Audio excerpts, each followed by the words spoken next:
I'm seeing a lot of Newcastle fans come away from that game quite frustrated, quite annoyed with the levels of effort put in by their players, even though they won. It surprises me because although Leicester City, yes, they're not the greatest of outfits, you can't take any game in the Premier League for granted. And for me, I think that was a professional, mature performance from Newcastle, maybe a performance that maybe 2, 3 years ago, Newcastle probably wouldn't have put out. Having respect for your opponent, but at the same time, minimalising the threat of your opponent. Leicester City have a lot of attacking talent.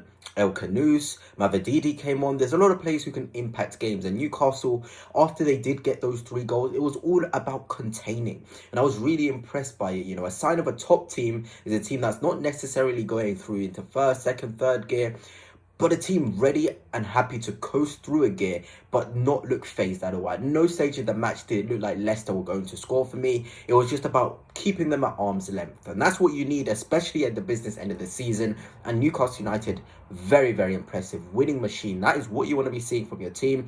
And I know, again, like the frustration from a lot of Newcastle fans who I've talked to, but you got the win. In a difficult running, we saw Chelsea go to Brentford, not get the win. City go to United, not get the win. Villa beating Brighton, another team in the race for that Champions League football. And you put out a great performance like that in terms of no complacency and minimalising the threat. A big clean sheet too. I think that's really, really good. And on the individual side of things, this is just excellent. I think Jacob Murphy is probably one of the most underrated players in the Premier League for me. I absolutely do love watching him play. Only Mo Salah and Alexander Isak have more goal contributions than Jacob Murphy since December. 8 goals and 10 assists in the competition. Very, very impressive by Jacob Murphy. This hasn't updated, but it is, 8 goals, 10 assists. Unreal.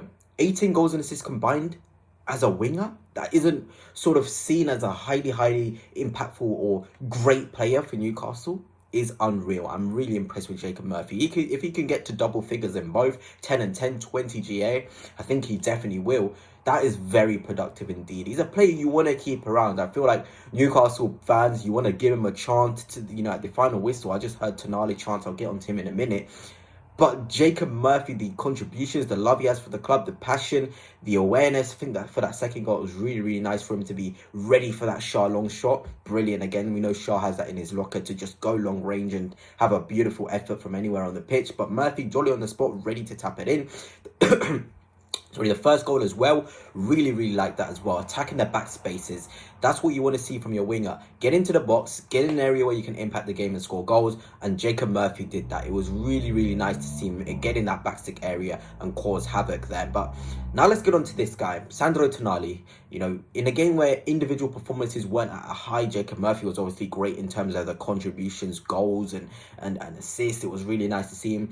But Sandro Tonali, again, cruising through the game with effectiveness, a sign of a world-class player. I made a video about him a couple of days ago about Tonali and his impact and him being the most important player ahead of Bruno Guimaraes, probably in terms of impact on the whole team, more than Isak. I know Isak is a goal scorer. Newcastle fans, I've talked to some of them, say that Tonali is more of a bigger sort of player for them. They see Tonali as an absolute steal, an absolute player.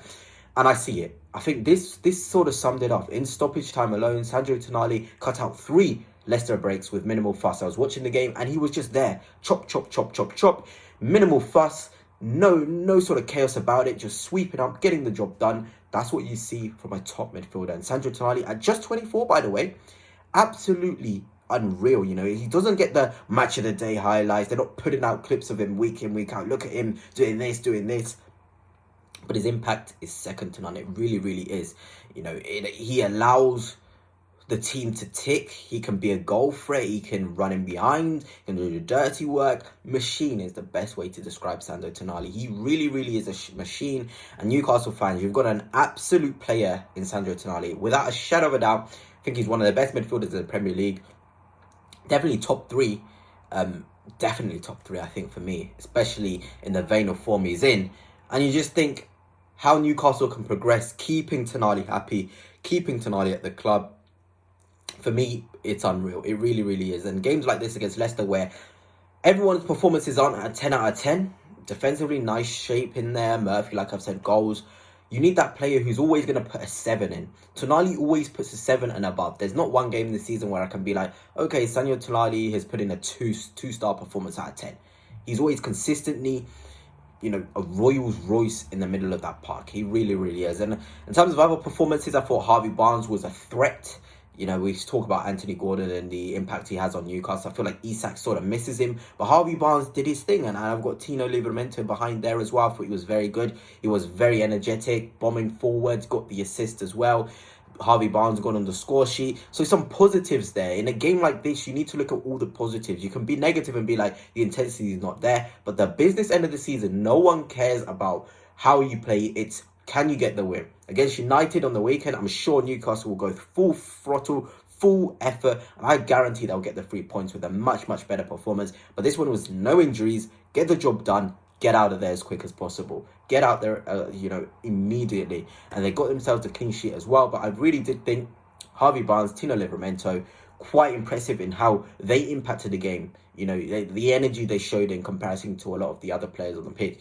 It was really, really, really nice. And in terms of the table, Newcastle now leapfrog to 53 points with a game in hand. I think that's crucial. Win that, and they're only a point behind Forest. I really, really, really, really think Newcastle United can finish third. I think they will. I think it will be Newcastle, it will be Manchester City, and it will be Nottingham Forest. Yeah, I think Nottingham Forest will be the next team.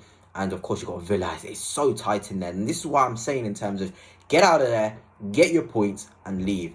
Fancy, flick, winning 20-0. No, get the job gone. 3 nice goals, 3 nice points, clean sheet. Newcastle United done it, up into 5th place now, which is going to be a Champions League spot as well. It is looking very, very good. It is indeed. And if we look ahead to those next 5 fixtures, Manchester United at home, the fans are going to be up for that. United is always a big game for any team who's playing against them. St James's Park, solidify themselves in that race for Champions League football. Then you've got that midweek game against Crystal Palace, which is massive. Again, at home, crucial. Palace are flying themselves.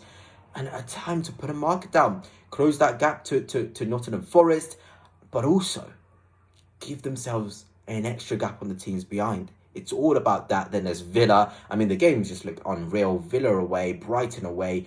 Ipswich at home will be a win for me. So I think Newcastle United should be aiming for, 14 points. I think they can get 14 points in there. 4 wins and a draw. Or 3 wins and 2 draws. I think that's enough to get into that top 5. Because it's going to be hella competitive. There's a lot of teams that are hungry for it. But Newcastle United, with our only primary focus being the Premier League, the passion, the energy from winning the Carabao Cup, Eddie Howe's experience of already getting Newcastle into the Champions League, I feel as though they're probably one of the strongest teams in those chasing Champions League football to get it. And I fully back them. They look unreal. Tonali unreal. And well done, Newcastle. A big victory for you today.